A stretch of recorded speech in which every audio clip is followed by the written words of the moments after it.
Hello guys, in this video we'll be looking into the unit Work with Custom Lightning Components. Let's look at our hands-on challenge. In this hands-on challenge, we'll be adding a custom component to our already existing Lightning app.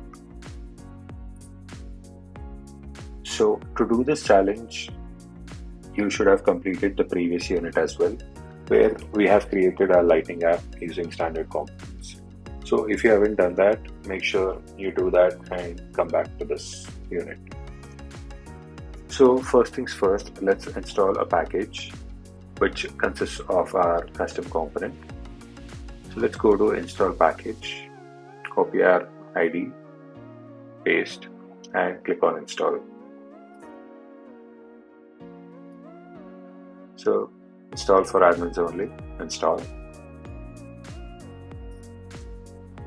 And once the installation is completed, let's come back to our setup menu.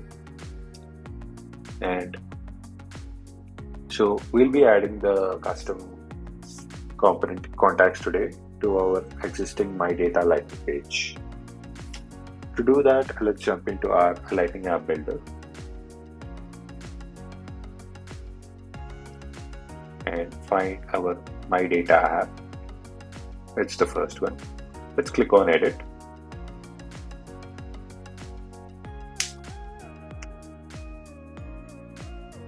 And go to our custom components. As you can see, there's our contacts today, which we have just installed.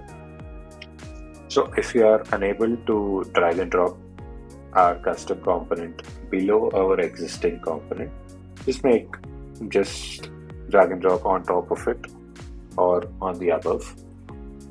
And once you're done with that, let's go ahead and save it. Right, that's perfect.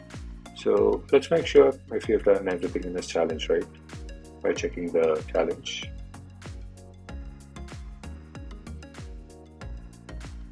Right, that's perfect. See you in the next video. Bye-bye.